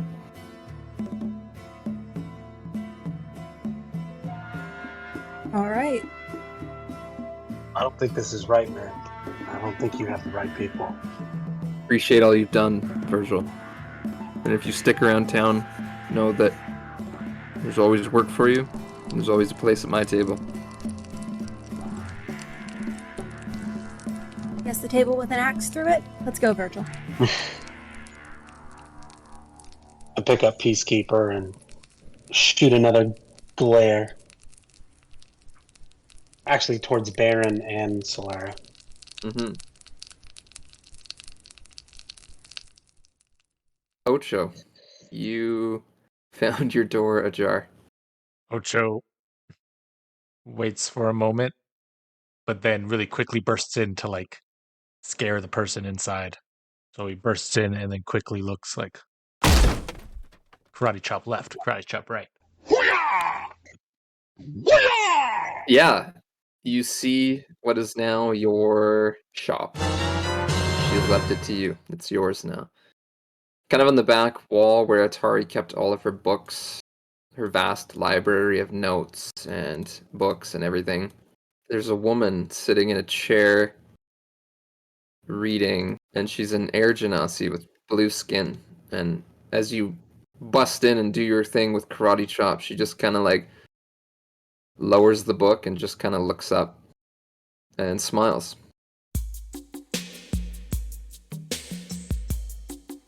I imagine like a lady in red playing in the background as Ocho turns. Sublime, sitting in the chair. The last Ocho saw, she was dead. I think the last Ocho saw, he asked her to marry him and she said maybe. Oh, right. Yeah. He didn't get an answer, actually, so Ocho was kind of... Yeah. Maybe he's waiting for an answer, but yeah, he sees her, he's stunned. And yeah, he would slowly walk up to her and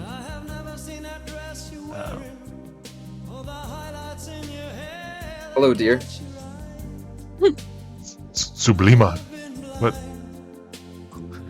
what are you doing here? Where did you come from? Well, I came from the big city, but it seems that I've found myself in another big city. Did you get married yet? No, not yet. Still waiting on that one. I was looking for Atari, actually. Oh. Yeah, Atari's gone. Gone dead? No. Atari Papa, come get. Atari gone for good. Looks down and looks kind of sad emotionally, physically. But then Ocho holds his hand up, but with arms outstretched, looking around the place like, Atari did leave me shop. Shop now mine. This place is yours. All you see?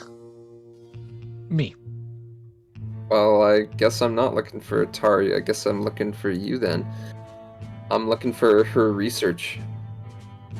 Ocho kind of looks around, and Ocho not really knowing what's in here yet. Not sure if I can help. Ocho would ask. What is it? I know Atari was looking into the history of this land, and she learned a lot, and I need to expedite that learning. I need to know everything she knew because, well, let's just say I have a vested interest in where things go. I need to play catch up here. I'm behind. Ocho's eyes would again squint, and Ocho would Say, how me know I can trust you?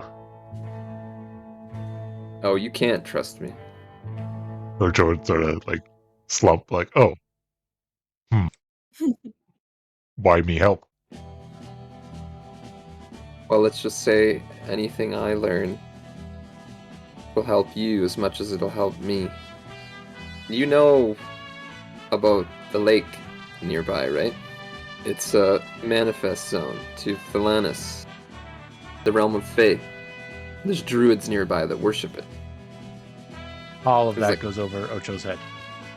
Okay. Do you know what a Fae is? Small creature with wings? Sort of. So, Ocho, Ocho would like hold up a hand, like, wait. He would then turn around. He would go to the front door, close it, lock it, make sure the sign was unclosed. Ocho had a plan to make a help wanted sign, but he think he might have found some help. So he then walks back. He pulls up a chair, sits on it, and then he was like, okay, now you tell story. I get my powers through. My powers come from Thelanis, the realm of Fae. And these druids near town, led by the Warforged, with the roses on him, they all worship this lake and these Fae. They want to see it protected. My powers come from this place. I also want to see it protected. You have your own reasons for wanting to protect this town, so our goals align. So you shouldn't trust me, but if you help me, I'll help you. Ocho's thinking about, Fae. Ocho likes to protect people. Protecting the whole, lake is the whole portal to the Fae. That seems important. Okay, protecting people, I can get behind that. She's sounding pretty good. Maybe Ocho can roll an insight, maybe, to see how badly he eats it up. Oh, 26. Wow. She's definitely...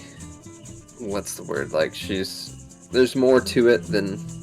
There's something more than just protecting the portal and the... For sure. Yes. So you're quite aware of that. Okay. She hasn't told you any lies, but she's keeping truths. Well, Ocho would stand up, start to walk around the shop, and look at inventory and just what's around and all of Atari's projects. And Ocho turns back to the Blime, You help me, I help you. points to where he thinks Atari might have some books on the Fae pool. Be a dear and fetch me those books, and while you're at it, and as she says that, as we rejoin Virgil and Carlotta. What are you guys doing? Better. I need to break something. All right, while you do that, I'm going to figure out how to emotionally devastate Beren. Fantastic. See you at the Flint and Steel later. Thanks around the house for you today. Oh, Nellie, she'll believe you.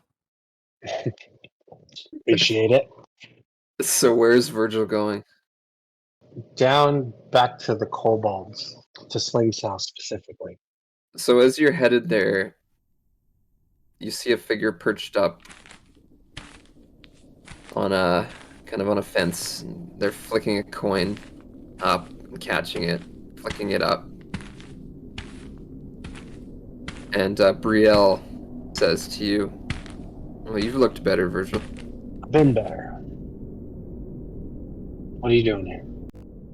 Just, out for a stroll. You look a little different. Your outfit looks a little different. You've heard? Heard what? I am no longer the law in Hope's Edge. Really? Really. On whose authority? The mayor's. Huh. What about my brother? Well, he sat there and didn't utter a word. But I'm guessing he's saying plenty when I'm not around. Huh. So for the first time, Virgil Wyatt is free agent. Seems that way. Sheriff or no sheriff, I'm still going to do the same shit that I did before. Hit things with an axe? Yeah. It's what I'm good at. All those boys up on the ranch, they are same soldiers you went to war with. And they like hitting stuff too. So, we may have taken different paths after the war ended. Maybe we've got more in common than you think, Virgil. How's that? Well, we don't like being told what to do, for one. Well, you got me there. I certainly didn't like being told I wasn't sheriff anymore. Beren's been telling us what to do for a long time. I think I'm kind of over it, Virgil. Well, it seems like he's the chosen one and the mayor's new advisor. Well, I don't know if I have much time to tell you guys what to do anymore. Again, I invited you last night, but the invitation is extended again if you ever want to talk about, you ever want to not get told what to do and be involved 100%, then, like I said, you know where to find me. Keep that in mind. Now I'm trying to find out why the mayor's trying to pin a murder on kobolds who probably didn't do it. Is that the best use of your time, Virgil? At the moment, one of the particular kobolds happens to be married to one of Carlotta's chefs, and there's about 18 kids between them. I don't think she's capable of it. And again, I don't know her very well. Maybe she is, but something just doesn't sit right. Well, I don't want to be involved, so I'll leave you to it, Virgil. Brielle, tip his hat to her. Keep making his way. So as Virgil's making his way to the Kobold Quarter for the second time today, where is Carlotta headed? Carlotta wants to talk to Beren, so she'll either wait outside if it seems like that conversation was wrapping up, or she'll go back in and kind of give Beren a you-me hallway right now. Yeah, he'll come out. Should we do this back at the Flint? I think that would be best. All right, let's go. I would love to roll intimidation. Carlotta's mad. Sure. Yeah. Ooh, 21. He's tired, very tired. I don't think you've seen this man get beat to pulp and jump off a cliff and almost die in the ruins, but he looks about on that level, if not worse, right now, and just motions for you to lead the way. As we do, I'm going to kind of put a hand on his arm and give a really, really passive-aggressive cure wounds. So as you're back at the Flint in the back room, alone, yeah, he just kind of looks pretty resigned, but he's silently awaiting the barrage that he knows is coming. If there's an explanation for the interaction that just happened, I'd love to know what it is. The explanation, Carlotta, is that Virgil is the last one anyone can trust. I'm well aware of that. What I'm surprised about is that you've proven that you're the second to last one anyone can trust. We had an agreement about this Ironfist murder. That's funny. It's pretty rich from you, talking about trust like that. But if Virgil's not the sheriff, I let Thorne deal with that matter as Thorne wanted to deal with it. And if that means that I don't have to throw one of my guys under the wagon for nothing, then so be it. Because Aldrich didn't deserve that. If anything, it should have been me walking away from this town, not Aldrich. Right. We'll know for next time.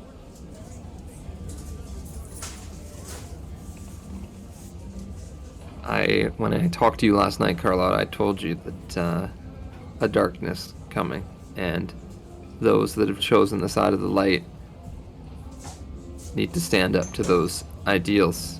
And I don't agree with everything Thorne does, but he's the best man to lead us against the darkness, and Virgil is not.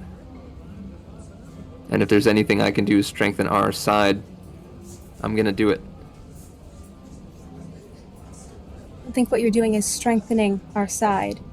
I think what you're doing is running back to the person who's always told you what to do all your life, so that you don't have to make any decisions for yourself.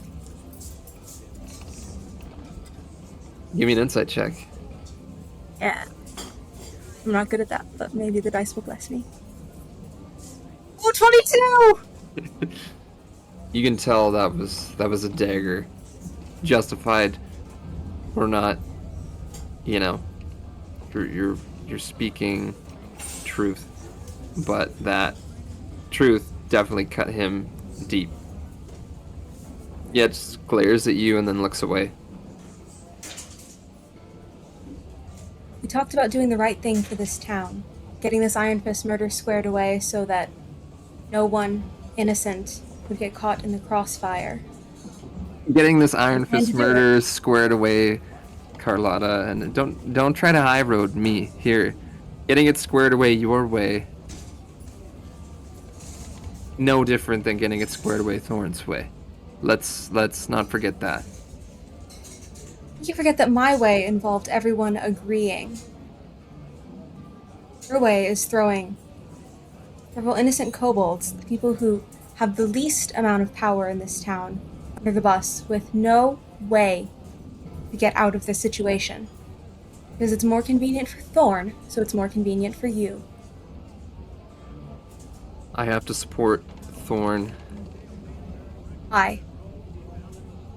Carlotta, I've known you a couple months, and while they may have been the craziest couple months of my life, I feel like I would go to the ends of the earth for you. And it scares me a little. So what you do when you're scared is you run right back to Thorne. I understand, Beren. Feel that cold shoulder from over here. Cold shoulder? I'm a fire genasi. Hot You call that a shoulder? sick burn. Sick burn. It's bigger than just me and you, Carlotta. The world could be at stake here. You know what the Silver Flame was, how it was created? Enlighten me. It was created when the rainbow-winged serpents and the angels and the celestials, blessed by the blood of Sybaris, they gave up all of their power to bind the overlords, the most powerful demons that have ever walked the face of this world. It's not just some fucking fairy tale, because it was just a couple hundred years ago that one got released in Thrain and nearly destroyed half the country until, I told you about this, until Tira Moran, the voice of the flame, the paladin, sacrificed her life to rebind this overlord.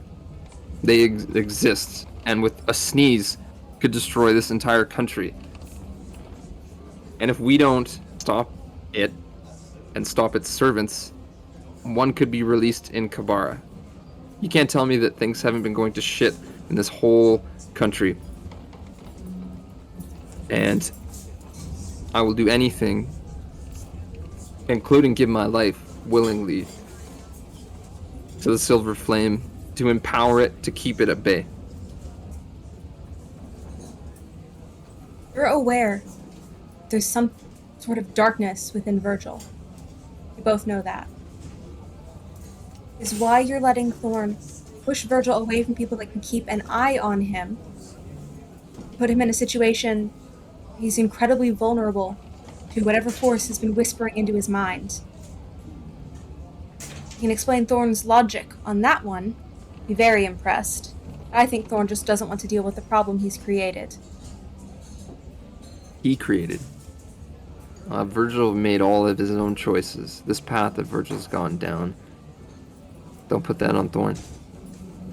I'm not talking about Virgil's path. I'm talking about this fucked up family dynamic that you've got. Oh, we all think that Thorne's more a god than the Silver Flame is, but at the same time can't be held accountable for any of his own actions. Framing kobolds who did nothing is for the greater good, all for the greater good. Only when it's Thorne's idea of the greater good. Who did something then, Carlotta? Because I don't know. I have no idea what happened in this whole fucked up situation, but I know that I feel strongly enough about you that I was willing to send one of my most trusted men away and have him take the fall for it. What? Then instead you had it mean nothing. Sent him away anyway, and now you're letting poor innocent kobolds with families suffer. No reason. Aldrich will face no consequences. He's already halfway across the world by now. You give Thorne the confession now. Stop all of this. Claim you want to do what's right. Who killed him? Who are we protecting? Someone very important in this town. Don't want me to tell you. I'll think about it. Want me to do like a persuasion or deception or something? Yeah. I just rolled a nat 20 persuasion. That is a 32. She's unstoppable. I want his social security number.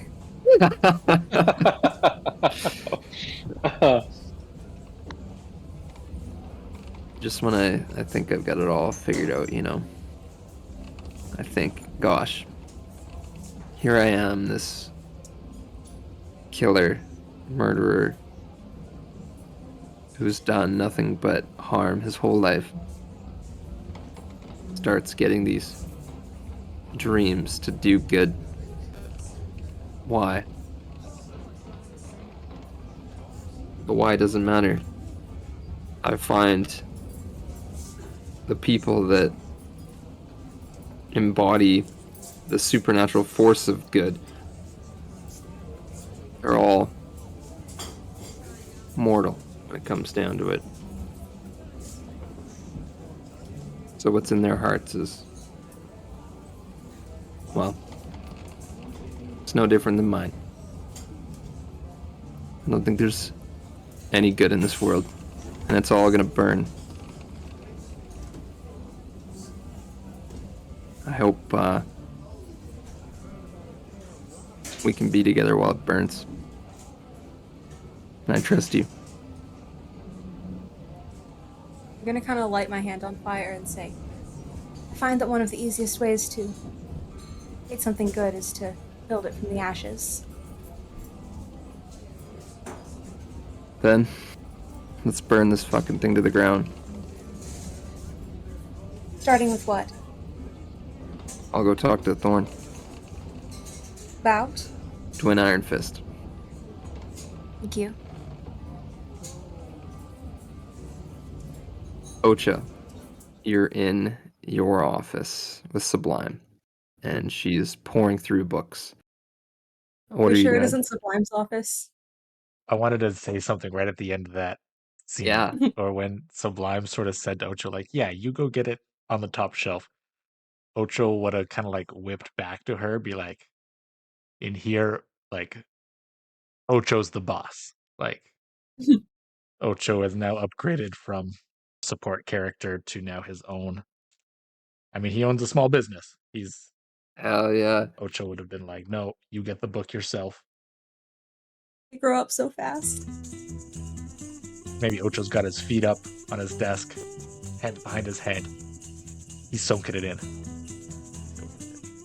Well, there's one thing you gotta learn, Ocho. If you want to get married one day, then you do what you're told. Well, if that's what marriage is, Ocho don't like that. Oh, just when you figure out what marriage is, Ocho, trust me, you're gonna like it a lot. So you find a book on Pond? 4 eyes read faster than 2. Boss. Ocho would get up to help and look. Dragons, Ocho. Look for dragons. Ocho starts looking at all the high shelves for dragon books. There's one book that you recognize, and Atari borrowed it from Reginald Goldhammer. Ah, that book. And it's it's a bit of a kind of like history of Kabara. As you're flipping through, like, you know, with your like, I'm assuming what you're just like scanning it, just like Control F right now on this book.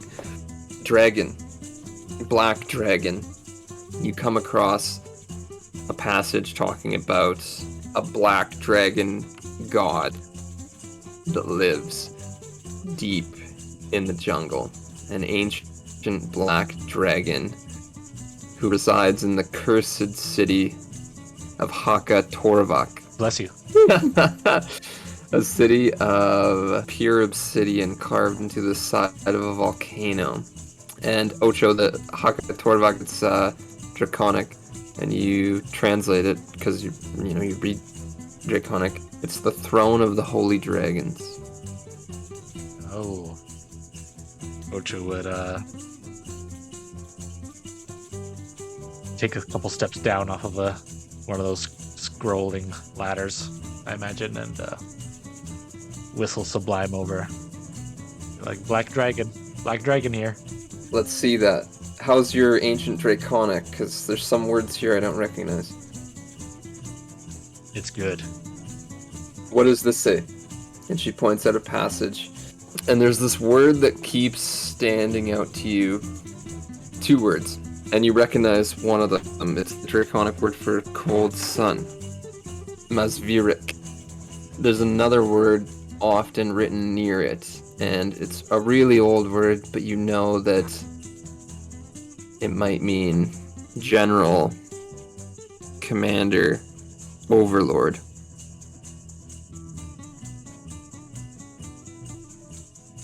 The cold sun. Isn't that the name of the lizard folk? Yeah. Yeah, Cold Sun, Stormhold. And Ocho would be like, and that other one that they both don't like, that's always fighting them. Poison Dusk. Yeah. It's pretty good having you around. You're not just a pretty face. She's like, you can tell she's super annoyed getting bossed around, but she's like biting her tongue. This word, it keeps saying cold sun, Masvirik. Is there anything else about it? Thumbs through the book a little more. Does he see anything? You see another passage, and again, quite difficult to translate. You see a line that says Masvirik, and then there's a word that you think would indicate brother, and then there's a name that, again in Draconic, and it says Tiamat. One last thing, Ocho, you see, there's a line, and the passage on Masvirik is extremely brief, but the last line, as you're reading this book, it says, the old tales say that Masvirik has the ability to warp creatures like lizard folk and kobolds and troglodytes to serve as servants to his will. And that's where we'll end.